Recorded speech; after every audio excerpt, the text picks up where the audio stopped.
প্রিয় বন্ধুরা, একজন বৃদ্ধা মহিলা আল্লাহর নবীর কাছে বাতাসের বিরুদ্ধে অভিযোগ করতে আসলো। তারপর যে ঘটনা ঘটল তাতে আল্লাহর নবী আশ্চর্য হয়ে গেলেন। প্রিয় দর্শকবৃন্দ, ঘটনাটি খুবই বিস্ময়কর এবং এই ঘটনার মধ্যে মানব জাতির প্রতি একটি শিক্ষণীয় বার্তা দেওয়া হয়েছে। তাই চলুন আমরা ঘটনাটি শুনে আসি। একবার হজরত দাউদ আলাইহিসসালামের কাছে এক বৃদ্ধা মহিলা আসলো। সে এসে বলল, হে আল্লাহর নবী দাউদ, আমি আপনার রাজ্যের একজন দরিদ্র অসহায় বৃদ্ধা। আমার ঘরে ছোট ছোট বাচ্চারা রয়েছে। আমি গম ভাঙা আটা নিয়ে রাস্তা দিয়ে হেঁটে যাচ্ছিলাম, কিন্তু পথিমধ্যে বাতাস এসে আমার সব আটা উড়িয়ে নিয়ে গেছে। তাই আমি বাতাসের বিরুদ্ধে আপনার কাছে অভিযোগ করতে এসেছি। আপনি বাতাসের বিচার করুন আর বাতাসকে আমার আটা আমাকে ফিরিয়ে দিতে বলুন, না হলে আমার সন্তানরা অনাহারে থাকবে। হজরত দাউদ আলাইহিসসালাম বৃদ্ধার এই অভিযোগ শুনে অবাক হলেন। বাতাসের বিরুদ্ধেও কেউ অভিযোগ করে? তিনি বৃদ্ধাকে সান্ত্বনা দেওয়ার জন্য বললেন, দেখুন, বাতাসের উপর আমার কোনো কর্তৃত্ব নেই, তাই আমি বাতাসের কোনো বিচার করতে পারবো না। তবে আপনার যে পরিমাণ আটা বাতাস উড়িয়ে নিয়ে গেছে তার 4 গুণ বেশি আটা আপনাকে দিয়ে দিচ্ছি। আপনি এগুলো নিয়ে গিয়ে আপনার ছেলে মেয়েদের খাবারের ব্যবস্থা করুন। এই বলে তিনি বৃদ্ধাকে 1 বস্তা আটা দিলেন। বৃদ্ধা মহিলা আটা নিয়ে তার বাড়ির দিকে রওনা দিল। পথিমধ্যে হজরত দাউদ আলাইহিসসালামের পুত্র হজরত সুলাইমান আলাইহিসসালামের সাথে বৃদ্ধার দেখা হলো। সুলাইমান আলাইহিসসালাম তাকে প্রশ্ন করলেন, আপনি বাদশাহ দাউদের কাছে কি অভিযোগ নিয়ে এসেছিলেন? বৃদ্ধা মহিলা বলল, বাতাসের বিরুদ্ধে আমার অভিযোগ ছিল। বাতাস আমার সব আটা উড়িয়ে নিয়ে গেছে, কিন্তু নবী দাউদ আলাইহিসসালাম আমার অভিযোগের কোনো বিচার না করে আমাকে কিছু আটা দিয়ে বিদায় করে দিয়েছেন। হজরত সুলাইমান আলাইহিসসালাম বৃদ্ধা মহিলাকে বললেন, আপনি আবারও ফিরে যান। আল্লাহর নবী দাউদ আলাইহিসসালামকে গিয়ে বলুন যে আমি বাতাসের বিচার চাই। সুলাইমান আলাইহিসসালামের পরামর্শ নিয়ে বৃদ্ধা মহিলা আবারও দাউদ আলাইহিসসালামের দরবারে ফিরে যান।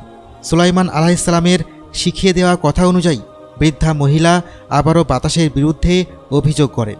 দাউদ আলাইহিসসালাম তাকে জিজ্ঞেস করলেন, আপনাকে এই কথা কে শিখিয়ে দিয়েছে? বৃদ্ধা বলল, আপনার সন্তান সুলাইমান আলাইহিসসালাম আমাকে শিখিয়ে দিয়েছেন। এবার দাউদ আলাইহিসসালাম সুলাইমান আলাইহিসসালামকে ডেকে জিজ্ঞেস করলেন, সুলাইমান, এবার তুমি বলে দাও আমি কিভাবে বাতাসকে উপস্থিত করব। সুলাইমান আলাইহিসসালাম বললেন, আপনি শুধু রাজ্যের বাদশা নন, আপনি আল্লাহর পাঠানো পয়গম্বর। আপনি বাতাসকে আদেশ করুন, নিশ্চয় সে উপস্থিত হতে বাধ্য হবে। আপনি যদি আজকের এই বৃদ্ধার অভিযোগের বিচার না করেন তাহলে আমার ভয় হচ্ছে যে আল্লাহর দরবারে আপনাকে জবাবদিহি করতে হবে। হজরত দাউদ আলাইহিসসালাম আল্লাহর কাছে প্রার্থনা করলে বাতাস এসে হাজির হলো। বাতাস বলল, হে আল্লাহর পয়গম্বর, আমি যা করেছি আল্লাহর আদেশে করেছি। একটি বিশাল জাহাজ অনেক মাল সামান ও যাত্রী নিয়ে সমুদ্র পাড়ি দিচ্ছিল। সমুদ্রের মাঝে যাওয়ার পর ওই জাহাজের পাটাতনে একটি ছিদ্র হয়ে যায়। সেই ছিদ্র দিয়ে পানি ঢুকতে শুরু করে এবং এক পর্যায়ে জাহাজটি ডুবে যাওয়ার উপক্রম হয়। তখন ওই জাহাজের যাত্রীরা কান্নাকাটি শুরু করে এবং আল্লাহর কাছে ফরিয়াদ করে, হে আমাদের রব, আমাদেরকে এই বিপদ থেকে রক্ষা করুন। আমরা বেঁচে ফিরলে এই জাহাজের সমস্ত মাল সামান আল্লাহর রাস্তায় দান করে দেব। বাতাস বলল, হে বাদশাহ দাউদ, সেই জন্য আমি আল্লাহর আদেশে বৃদ্ধার আটাগুলো উড়িয়ে নিয়ে গিয়ে ওই জাহাজের ছিদ্র বন্ধ করেছি।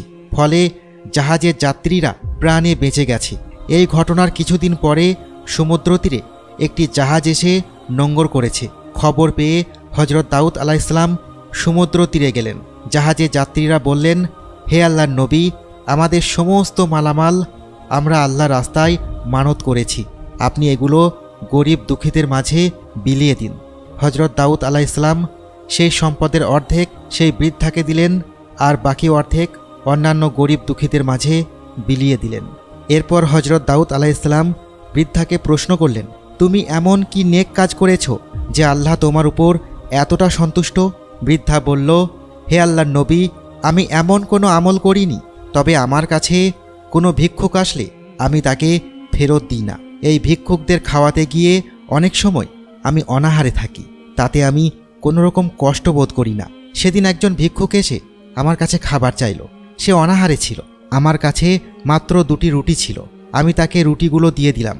ক্ষুধার্ত ভিক্ষুকটি রুটিগুলো খেয়ে শেষ করে বলল, আমার ক্ষুধা এখনও মেটেনি, আমাকে আরও রুটি দাও। তখন আমার কাছে একটু আটাও ছিল না যে আমি তাকে রুটি বানিয়ে দেব, তবে আমার কাছে গম ছিল। তাই আমি ভিক্ষুককে বললাম, মাফ করবেন, আপনি কিছুক্ষণ অপেক্ষা করলে আমি গমগুলোর আটা বানিয়ে নিয়ে আসি, তারপর আমি আপনাকে রুটি বানিয়ে দিতে পারবো। ভিক্ষুক অপেক্ষা করল। আমি গম ভাঙলাম। আটা বানিয়ে নিয়ে যাওয়ার পথে বাতাস এসে আমার সমস্ত আটা উড়িয়ে নিয়ে গেল। আমার বিশ্বাস আল্লাহ তাআলা আমার এই একটি ভালো কাজের দ্বারা আমাকে এতগুলো সম্পদ দান করেছেন। প্রিয় বন্ধুরা, কোনো কিছু হারিয়ে ফেললে কখনোই আল্লাহর রহমত থেকে নিরাশ হওয়া কোনো বুদ্ধিমানের কাজ নয়, বরং এই বিশ্বাস রাখতে হবে যে ধৈর্য ধারণ করলে আল্লাহ তাআলা আরও ভালো কিছু দান করবেন।